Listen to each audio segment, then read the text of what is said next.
I was talking to Greg outside, and he said that he loves days like this. And I told him, I like the sun. You know, I pay taxes in California for sunny days, you know. But if you're visiting us today, thank you for choosing our church to be the place where you can worship Jesus. And we pray that today, as you do and worship with us, that you can have a personal encounter with Jesus. Last week, we began a series that we titled CSI, Connect, Serve, and Inspire. And we talked about the importance of connections. Connections are the thing that God left for us to do as we're on earth in order that we experience the same way that He wants to have a relationship with us. So today, we're going to explore another aspect of significance.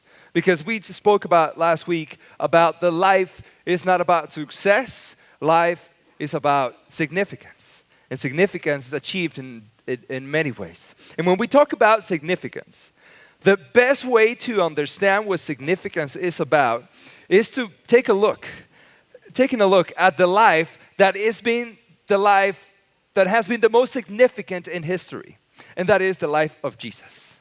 So if you take your notes out or you open your word, let's go to Mark chapter 10, verse 45. In Mark chapter 10, verse 45, Jesus speaks. He says probably one of the most important texts in the whole gospel.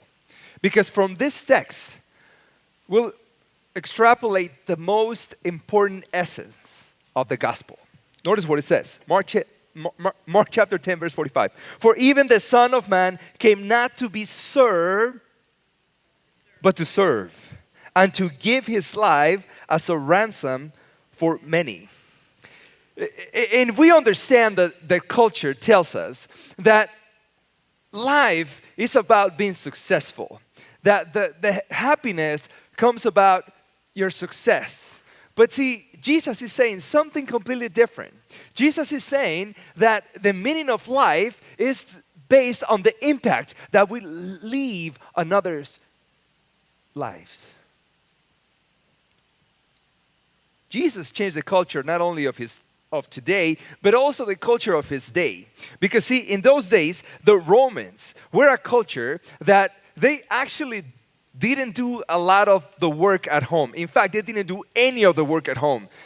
It is said that in the city of Rome, for every Roman citizen, there were 3 slaves. So the work that was done in the city was not really done by the citizens. They had people to do the work. In fact, the Romans were proud that the soldiers from the Roman army were Roman. But even the soldiers had servants. So when Jesus comes to the culture of that day, when the Romans were in controlling of the world, Jerusalem was no different.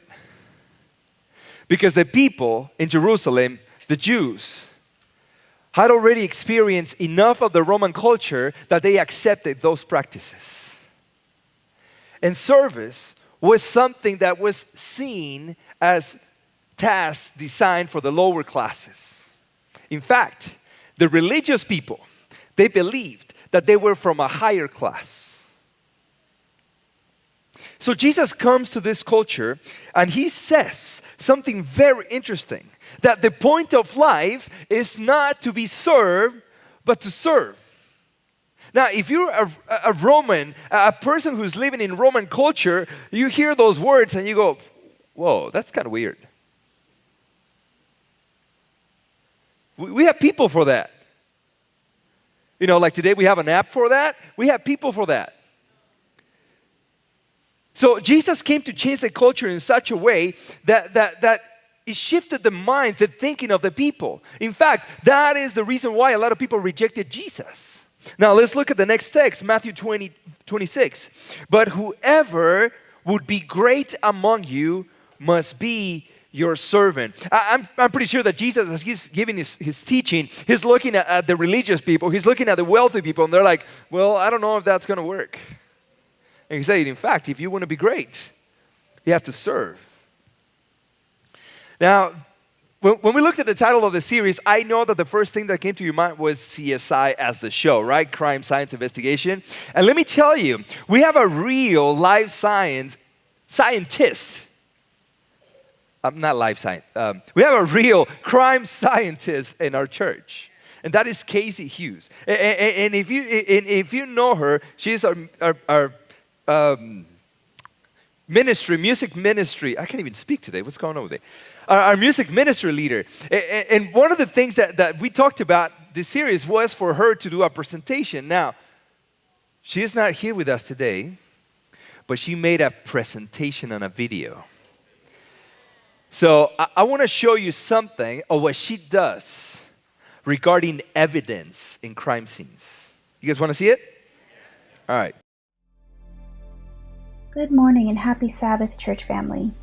Since we will be learning about CSI over the next few weeks, connect, serve, inspire, I thought I'd share a little with you about a different sort of CSI. Crime Scene Investigation. I work at a local crime lab as a criminalist, which is essentially a forensic scientist. Most of my coworkers and I have a background in either biology or chemistry. We use science to answer questions about evidence submitted to us. Detectives, prosecuting attorneys, and defense attorneys can then use our reports to help figure out what our conclusions might mean for their case. Since there are so many techniques to learn about, criminalists are usually only trained in 2 or 3 different types of testing. One type of analysis is for blood alcohol. A criminalist can take a portion of blood drawn from a person and determine how much drinking alcohol, called ethanol, is in their system. Data from a chemical instrument is collected and compared to data from known reference chemicals. Using different chemical instrumentation, criminalists in the toxicology section can determine whether a person's blood or urine contains medications, poisons, or other substances. In the controlled substances section, solids and liquids can be analyzed for the presence of medications, poisons, or illegal drugs. Since instrumentation isn't very portable, officers can use what's called chemical screening tests to help them narrow down what chemicals an unknown solid or liquid might contain. Since these chemical tests are not very specific, the evidence will still need to be brought back to the lab for identification. In DNA analysis, samples that might contain biological fluids, such as blood, are extracted and then analyzed with a biochemical instrument. Any human DNA found in the sample can then be compared to a known DNA reference from a person or searched against a DNA database. Now, before a DNA analyst can extract samples, a biology screener needs to find them. Biology screeners search evidence such as clothing for biological fluids. Screeners use lots of different ways to find potential DNA. Some ways to search for fluids on evidence are to use a stereo microscope. Another way to find evidence is to use an alternate light source. Just as with controlled substances, some biological fluids can be chemically screened. Some sources of DNA, such as from handling, wearing, and drinking, may not have visible stains. The criminalist would use their best judgment when deciding what areas of an item to collect a swab from. Hairs left at a scene or found on clothing could also be a good source of DNA. The firearms section uses a comparison microscope to examine 2 cartridge cases simultaneously to help determine if they could have been fired from the same gun. Latent print analysts compare prints left at a scene to either a known set of fingerprints or to prints on a database. Since fingerprints are not always visible, different techniques such as powder dusting, chemical enhancement, and alternate light source photography can be used. Footwear and tire impressions can be compared to known shoes and tires to see if the impression could have been made by a shoe or tire with similar features. Although most of the criminalist's work is in the lab, we can be called to assist agencies in the documentation and collection of their evidence. Some specialties that a crime scene responder may train in include bloodstain pattern interpretation, shooting incident reconstruction, and general crime scene reconstruction. Just about everything else that is not covered in other disciplines falls under trace. Criminalists who are trace examiners use microscopes, chemical screening, chemical instruments, and comparative techniques in order to examine a variety of evidence. Trace analysts usually only specialize in a handful of subdisciplines. A partial list of evidence that a criminalist in trace might encounter includes paint, plastics, hair, fiber, glass, soil, gunshot residue, fire debris, rope, duct tape, low explosives, glitter, and Play-Doh. And this list is not exhaustive. One crime scene could potentially need several criminalists examining various pieces of physical evidence. Although a criminalist part can be really small in the big picture of an investigation, each part is needed to form a better idea of what might have occurred at a scene. Now, I don't know if you picked it up, but for crime scene investigation to occur, there has to be something before. A crime. And the evidence left in the crime is what leads investigators to analyze from body liquids to footprints to blood to all kinds of stuff to figure out how the crime was done, when the crime was done, and who done it, right? So this morning, we need to first identify our crime scene. And this is our crime scene. Am I connected? I don't know.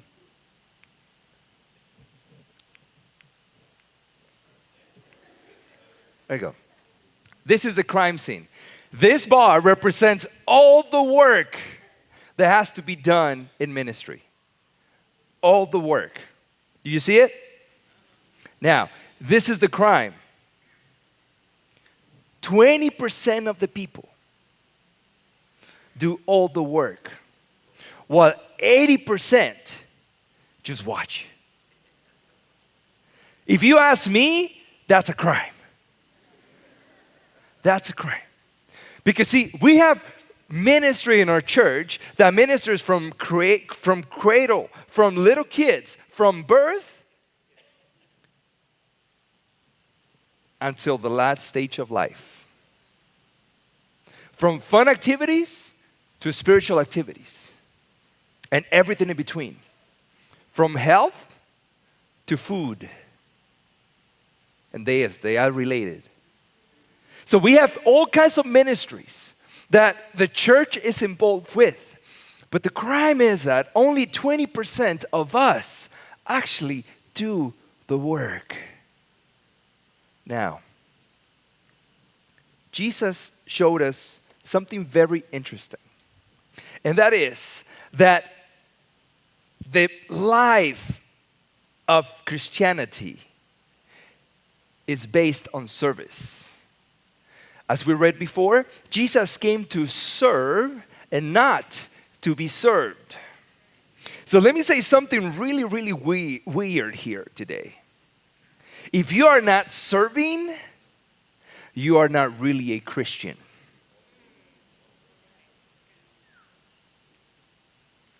Christianity is not based on what you think, on information. Christianity is based on actions. Think about this for a second. John 3:16, you know it, right? You've seen it in stadiums and stuff. For God so loved the world, and it ended right there. I love you guys. You guys look so cute. I love you so much. No, the verse does not stop there. It keeps going. That God gave. You know better grammar than I do. To give is a verb. And verbs denote actions. So because God had an experience with us, which is love, He manifested that love into action. And He gave everything that He had for us. Are you with me? Is the weather kind of putting you to sleep? Now, what are the evidences of this service that God wants us to experience? Let's look at the first evidence. And the first evidence is the dirty towel. The dirty towel. This scene is the last moment where Jesus is going to be with his disciples. You remember the story, you've seen the movies on Easter. Jesus is in the upper room. And in the upper room, he is about to have dinner for the last time with his disciples. These are the men that will continue the work that Jesus began. For 3.5 years, Jesus has been teaching these men what to expect, what to do, how to do it. In fact, they'd already been in training, going to villages, preaching the gospel by themselves, healing people by themselves, performing miracles by themselves. But now this is the time where Jesus is about to leave them and they need to be prepared. Now, looking at this scene, what could Jesus do? This is the last message for them. Could Jesus take out his computer, his projector, and give them a PowerPoint presentation of the future of the gospel? Could Jesus just tell them, guys, this is my book, and here you'll find the 7 steps to be effective disciples? No. What Jesus does is that he shares with them an example. Notice what it says in John 13, verse 5. It's right there in your notes. Then he poured water into a basin and began to wash the disciples' feet and to wipe them with a towel that was wrapped around him. Now, for us today, this text does not mean a lot other than Jesus washed their feet. But when we think about the significance of what Jesus just did with his disciples 2,000 years ago, it changes everything. We talked about how the Romans were not used to doing menial tasks, where the Jews were not used to either. And what happened was that when a father would come home from work to the house, the wife would come and wash his feet. Don't get ideas, guys. And when mom was about to have dinner with dad, the children would come and wash their feet. Now, this would happen for most people unless you were rich. If you were rich, you had a group of servants. And these servants will work together for everyone's feet to be clean. But most likely, those servants were the lowest of all the servants. So everybody comes in the room, and the first thing that the disciples were looking for was, who's the lowest? And you know that it was always Peter, James, and John. Okay, we're not going to do that, guys. So they're looking at Bartholomew. You know, who remembers Bartholomew? No one, right? So they're looking at these guys and they're looking at each other.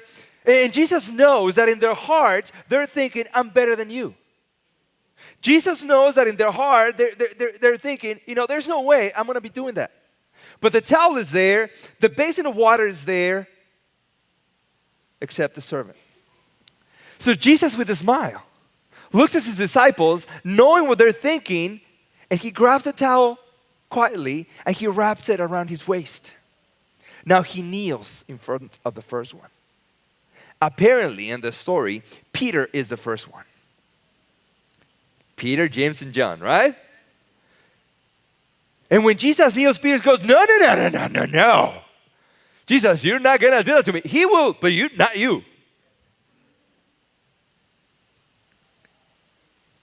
So Jesus begins to wash each one of the disciples' feet.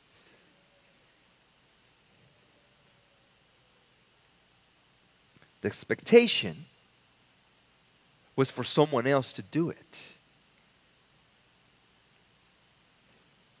It didn't cross the mind of the disciples.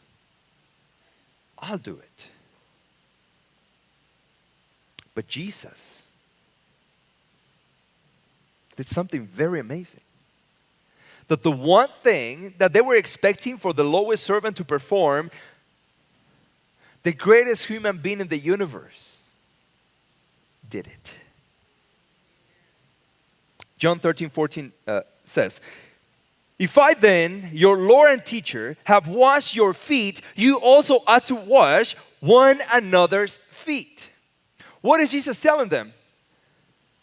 What I'm doing for you right now, I'm giving you an example that everything that I've taught you, if there's something that you need to learn, is to serve.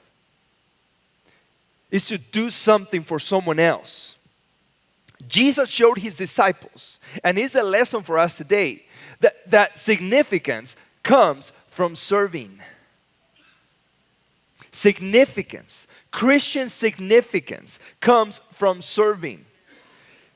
Serving is the currency of heaven. So if you ever thought about buying your way into heaven, do it serving. It is not that salvation is by works. It is not. It is that by serving, our heart turns like the heart of God. No one who does not serve will experience the love of God in his heart. Verse 15. For I have given you an example. Are you with me? For I have given you an example that you also should do just as I have done to you. Truly, truly, I say to you, a servant is not greater than his master, nor is a messenger greater than the one who sent him. Verse 17. If you know these things, blessed are you if you do them. Blessed are you if you do them. 99% of our prayers are about receiving blessings. Are 99% of our actions about serving? Serving equals fulfillment. So that means that serving equals happiness. There is something more in life, in Christian experience, than just doing things for ourselves. I was preaching about purpose and serving in another church where I was pastoring. And this lady came to me after the message. And with all the best intentions in her heart, she asked me, Pastor, but how can I know my purpose? I don't know what my purpose is. So I asked her one simple question. Have you ever served? Have you ever done something for someone else? You see, oftentimes we believe that my purpose is probably something lofty, something high, something that it's an accomplishment. But that is not purpose. See, purpose comes from serving. When you do something for someone else, your life becomes significant. And that is how you find your purpose. So if you don't know what your purpose is, you need to start serving. Because purpose comes from serving others. So the first evidence is what? The dirty towel. The second evidence is the DNA. The DNA. See, all of us, we found out last week that we're different, right? Remember? Some are thinkers, some are feelers, right? Well, God made us unique, not just in the way we react to things, in the way we make decisions, but He made us unique in other ways. See, Psalm 139:13 says, "For you formed me my inward parts, you knitted me together in my mother's womb." God made us specifically and especially designed with a set of characteristics that makes us unique. So, we have to discover what is our DNA for service. Because see, God wants to use the things that He's already given you. See, it would be bad stewardship if God already given you a set of abilities and He doesn't want you to use that for service. And God, I think, is an awesome steward. So the things that He's already put in you and the way that He created you, that is how He wants to use you for service. So it is up to us now to discover our DNA for service. So the D in DNA stands for, what do I love to do? What do I love to do? Well, it's two things: desires and passions. Desires and passions. See, we all like different things, right? Okay, at least one person thinks that. Let's make a little simple quiz here. How many of you like Italian food? Okay, paisani, nice. How many of you like Mexican food? How many of you like super spicy food? How many of you don't like spicy food at all? Okay, that's pretty even. Now, you can't raise your hand twice on that. But see, this is what happens. The reality is, all of us like food. We just like different kinds. It's kind of like music, but that's a different story. We all like things, but we not necessarily like the same things.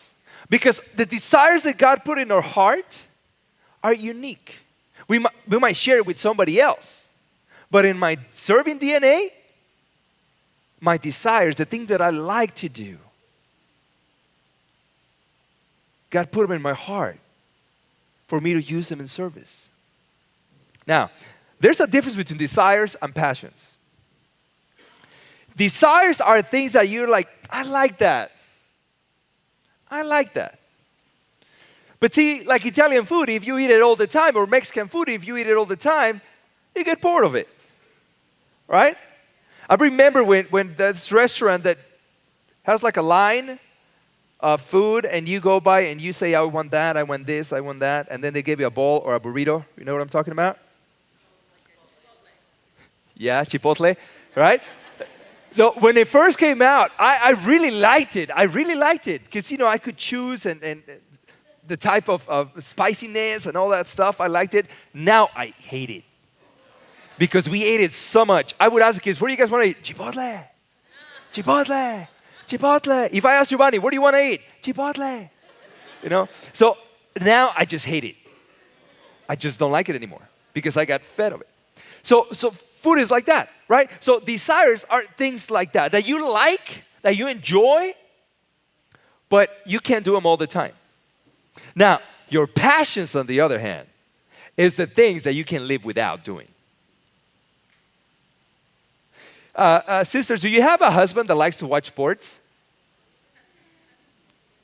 Okay, that was a nervous laugh, like, yeah. You have one of those? Now that football season started, it's like your husband is lost for 13 weeks or 18 weeks, whatever the season is long. Passions. Passions are the things that you cannot live without. That regardless of the season, regardless of the time, regardless of your energy, you can always do some of it. That's your passion. Now you can think about it. Maybe you're a passionless person, but don't insist. Maybe your passion is not being passionate. Now in Philippians 2:13 says, for it is God who works in you both to will and to work for what? For His good pleasure. So God made you to be like Him. And those desires and passions that He installed in you, He gave them to you so that you can experience service and love others the way He loves you. Now, if you've heard about a recycling program in the church. Well, that was the passion of one of our young adults. When Clara saw the need that we needed to recycle all this stuff that we as a church use, that's in her heart. In fact, she's studying ecology because that is her passion. So see, if you see that something that is your passion, we're not doing it at church, guess what? We could start it because it is your passion. And no service is better than the one that is born out of passion. Now, the N on our DNA answers to the question, what I can do. And the N stands for natural gifts, abilities, and talents. Natural gifts, abilities, and talents. Now, there's a difference among all of these. Natural gifts. These are the things that you were born with the ability to do. Because our biological DNA is so strong, some of us have received abilities for different things. Some of you have perfect pitch. You can hear a note and know, oh, that's a middle C. You know, I hear a note and I'm like, sounds just like the other. You know? Some of you have the ability to see something and recreated it with art. Or you imagine something in a picture and you take that picture and you say, oh, that's how I imagined it. Because you have that artistic perspective. My art only comes in the form of Instagram, and nobody likes it. But see, your natural abilities are those things that you didn't have to take classes or go to school, you're just good at it. Now, gifts, that's a different story. Because the gifts are given by God, just like the natural abilities, but the gifts are given by God to be used to build the kingdom. And the Bible offers lists of different gifts. And even among us, in this same church community, we're given different kinds of gifts. Some of us pray well for others and with others. Some of us listen well. Some of us are able to teach. So there's all kinds of gifts that God can give you. But see, you can only receive the gifts when you're willing to receive the Holy Spirit. Then are the abilities. Abilities are something that you learn how to do. And when you learn, you became good at it. Do you know how to knit? Nobody knits? Crochet? Oh yeah, I crochet. No, I don't. My wife does. And no, she didn't know how to do that. She didn't. Somebody taught her. I don't even know who taught her. But once she learned, she hasn't stopped. She's made scarves and blankets and things for the kitchen and for the bathroom. And we go places. We go to a local store. And once you pass by the wool stuff, oh, they don't sell that over there. So, because that ability that she learned has become one of her passions. She wasn't born with that ability. Somebody had to teach her. She had to learn. But it has become one of her abilities. And she shared that stuff that she's made with people. Now, talents are a different story. Talents are things that you had to learn how to do, but then you were above and beyond your teachers. For example, if you learn how to play the piano, I remember taking piano lessons, but the example is not about my talent. And there's some of you who have taken piano lessons, and you stopped taking piano lessons, but you kept playing the piano, and you developed an ability that went beyond what your piano teacher taught you. And the only reason why that happened was because you have the talent. So, whatever things you've learned and you became really good at it beyond what you were taught is because you have the talent to do it. So, in our DNA for service, our natural abilities, our gifts, abilities learned, and our talents set us up to do things that only you can do because you have that set. And 1 Corinthians 14:12 says, "So with yourselves, since you are eager for manifestations of the Spirit, strive to excel in building up the church." You see, you could have abilities and natural abilities, but once you allow the gifts of the Spirit to work in you, is because you want to use those abilities to build the kingdom. And God allows you to receive gifts that go above and beyond what you ever expected to do. And when God uses those abilities, you become an influence in others. And the church is built. Verse 5, 1 Corinthians 12 says, "And there are varieties of service, but the same Lord." So you can serve it any way possible. And I love it because, see, here in our church, we have people that you could say, okay, you don't require a special skill.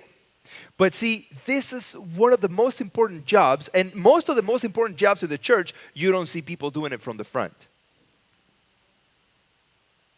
You see, there's a team of people that come on Thursday to fold the bulletins that you're using today.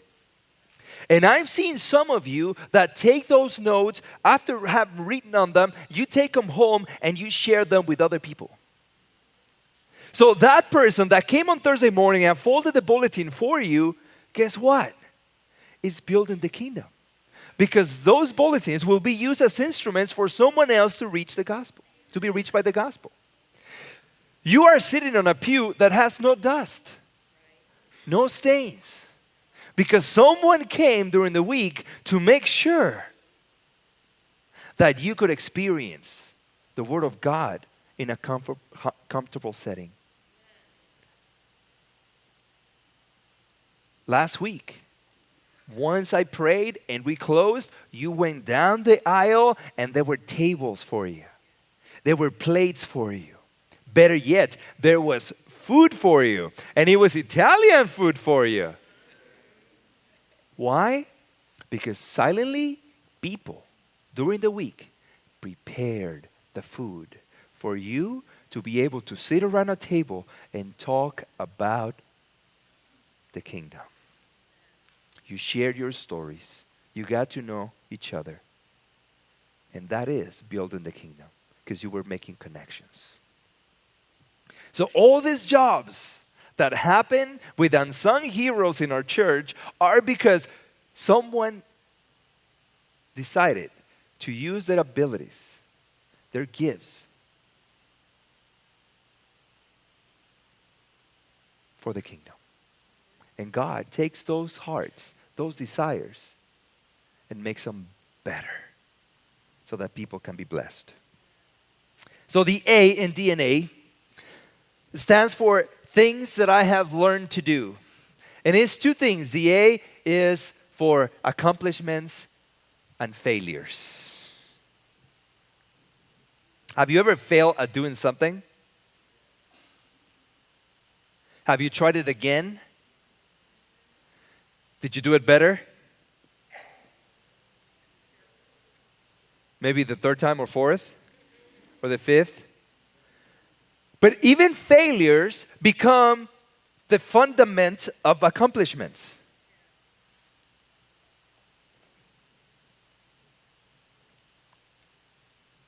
God uses the things that we've learned in life as tools for us to build the kingdom. All the times that we failed at trying to do something, God uses them because they become part of our experience, part of our testimony, part of our sharing with others. This has been my life. And the accumulation of those things become accomplishments. You see, oftentimes we have this miscued interpretation of what accomplishment is. And we think that an accomplishment is a diploma or a trophy that is sitting on a shelf. But it's not. Our accomplishment is what happens when we become of influence to someone else. See, I have in my mom's house, I have a certificate, a diploma of computer information systems. Let me tell you how many times I've used it in the last 20 years. Whatever I learned 20 years in computers, we don't even do it anymore. When I graduated from that program, we were doing DOS. Windows 95 came after. So some of you are like, what is that? So, whatever I learned then, it's useless to me now. So that accomplishment expired a long time ago. So if I depend only on the things that I have to show, they die quickly. But the influence on people, the experiences shared with other people, the testimonies with other people, those live through eternity. So my failures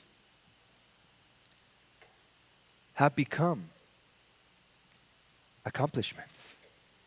And so will yours when you use them for the kingdom, when you use them for someone else's experience. Romans 8:28 says, and we know that for those who love God, all things work together for good. By the way, let me warn you, this text is one of the texts that is being misused so many times. But let me explain this. And we know that for those who love God, all things work together for good, for those, and this is what we forget, for those who are called according to his or her purpose. So if you allow your life experience, your accomplishments, and your failures to be used for God and for the kingdom, then that becomes your purpose. And God will use those bad things that happen in your life, those failures, to become accomplishments. It's not like all the bad things happen, oh, God will do something good about it. Not necessarily. It has to be according to his purpose. And his purpose for us is to become servants just like he was. So, first evidence, what was it? Dirty towel. What's the second evidence? DNA. Ready for the third? Like, yeah. The third evidence is the fingerprints. The fingerprints. Let me ask you a question. Where are your time, your treasures, and your talents been invested?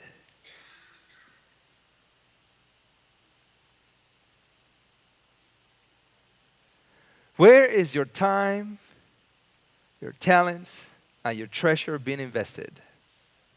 Because that is the place where your fingerprints will be.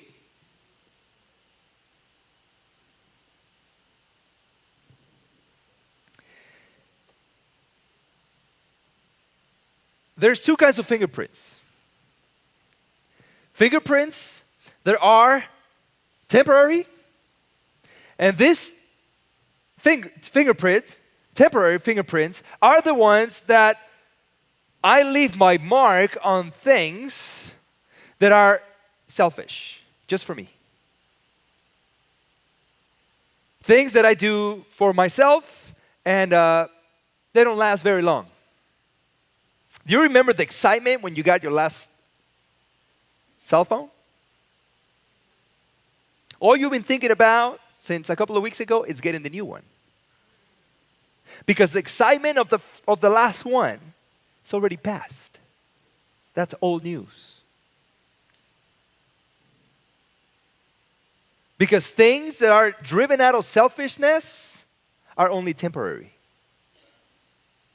But the second kind of fingerprints are eternal.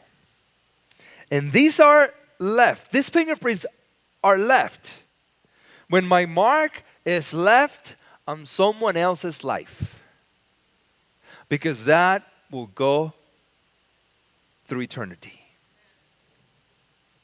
1 Corinthians 15:58 says, "Therefore, my beloved brothers, be steadfast, immovable, always abounding in the work of the Lord, knowing that in the Lord your labor is not in vain." Whatever we do for God, and let me tell you, I got people who have worked in the church for decades, and oftentimes they come to me with this question: how could I ever see the work of my labor? And let me tell you, when you work for God, you won't see it automatically. It will take years. In fact, some of it, you won't see it until we get to eternity. You see, the beautiful thing about heaven is that the work we do in leaving our mark in other people's lives is that we don't even know most of the time that we're actually doing it. We don't even know. You know, the other day I was at a store and someone shook my hand and said, "Are you Pastor Paquini?" And I said, "Yes." And she said, "You know, I listened to one of your sermons on the radio 15 years ago. And that brought me back to church." I didn't even know her. I didn't even know that people actually listened to that radio station when my sermons were broadcasted. But someone listened, and at that particular moment, God spoke to that person, and she felt the need to go back to her church. God works like that. And when we leave our mark on people for the kingdom, the fingerprints are eternal. They will last forever. You know, it's going to be amazing that when we get to heaven, you see, the writings of Ellen G. White tell us that in heaven, everyone there will wear a crown. You want to wear a crown? Right? And it says that in every crown, there's going to be stars. But this is the interesting thing. She says that every star is a person that we made a difference from on earth. So she says, in heaven, there's not going to be anyone without a crown, and no crowns without stars. Think about this for a second. You have no idea how many stars are going to be in your crown. That's a surprise. Because when we get to heaven, we're going to see people and meet people that will say, you know, it's because of you. That thing you did, that thing you shared, the meal you prepared, the bulletin you folded, the day you cleaned the church. Remember that work bee? It's because of that example that I decided to accept Jesus as my Savior. And Romans 14:12 says, so then each of us will give an account of himself to God. And the account, see, God is going to ask us a couple of things when we're judged. The first one is, what did you do with my son? What did you do with what you learned about my son? And the second is, who did you share my son with?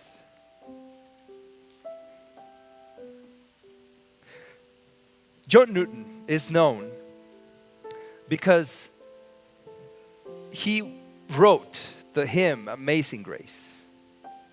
But he also wrote something else. And what he wrote is the description of the spirit of the angels in heaven. And he wrote, I'm going to read the whole thing for you, but you have the closing there. If two angels were to receive at the same moment a commission from God, one to go down to earth and rule the greatest empire on earth, and another one to go down to earth and to sweep the poorest village on earth, it would be a matter of entire difference to each which service fell to his lot, the post of ruler or the post of a scavenger. For the joy of the angels lies only in obedience to God's will. So it doesn't matter what is the job that God has equipped you with your DNA. It doesn't matter if you are good with words or with doing things in secret. It doesn't matter, because God can use all that to build His kingdom. And God will use all that for you to get a life of significance, to live a life that matters, to live a life that makes a difference in the lives of others. But the way we understand the work that God has done for us is reflected in the way that we serve others. So how much has God done for you that He demonstrated His love and passion for you, dying on the cross to bear the sins that we are guilty of and to give us another opportunity? The best response to that love is but only to love Him back. And the best way to love Jesus back is by doing the things that He did. And the greatest example is that He made us to serve. And if it is time that you become part of the 20, maybe God today is telling you the days as an spectator are over. It is time for you to move into action. God is giving you abilities. God's giving you passions, desires. And today He's giving you a call to become His hands, His feet, His voice.